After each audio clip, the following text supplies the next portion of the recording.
commandment series, mga 2 to 3 years, no? 2 to 3 months natin po itong pinag-aralan. And we have worked our way through each of the commandments. Kada linggo, pinag-aaralan po natin, tinitingnan po natin ano ba yung application nito or applicable ba ito sa present time natin for today or as we speak, no? And we know na applicable na applicable. Habang nag-aaral tayo, talagang tinatamaan po tayo, no? Tinatamaan po tayo. And today, the 10th and final commandment, you shall not covet. Ano yung covet? Kabet.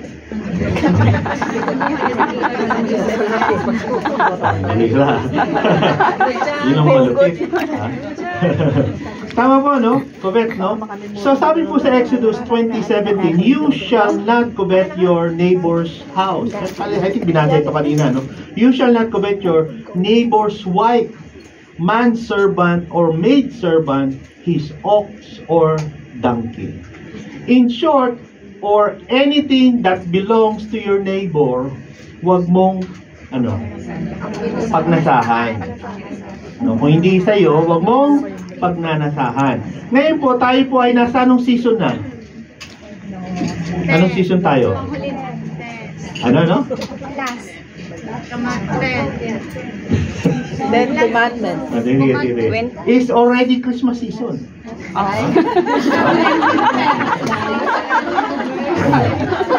Christmas season, no? Christmas is coming.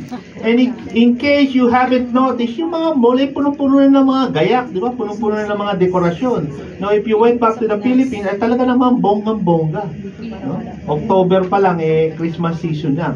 Again, there's nothing wrong in buying something for other people. Tama naman, di ba? Christmas season. Lagi natin isabihin is a season of giving.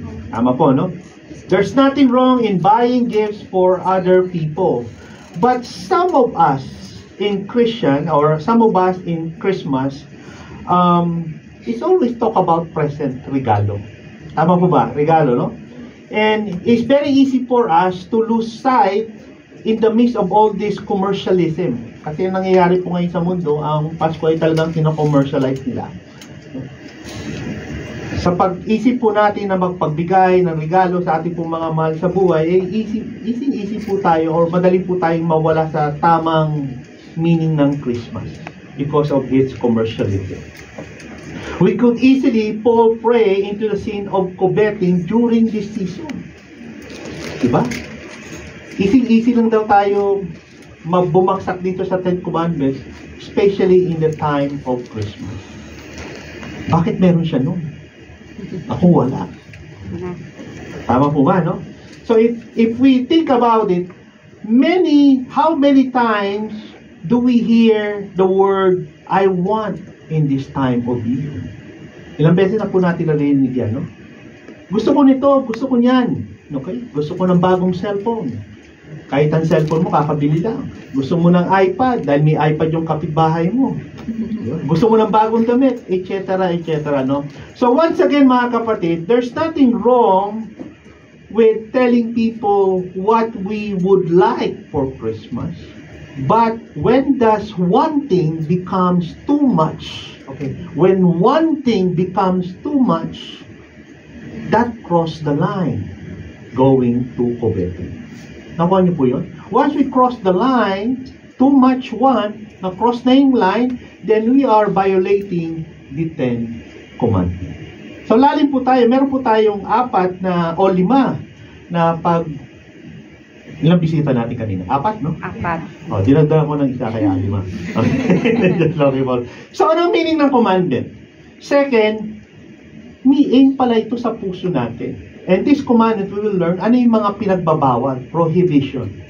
At kung ikaw ay isang covetous na tao, may mga karakteristik pala yan. Malalaman po natin kung tayo po ay magpo-fold sa mga karakteristik.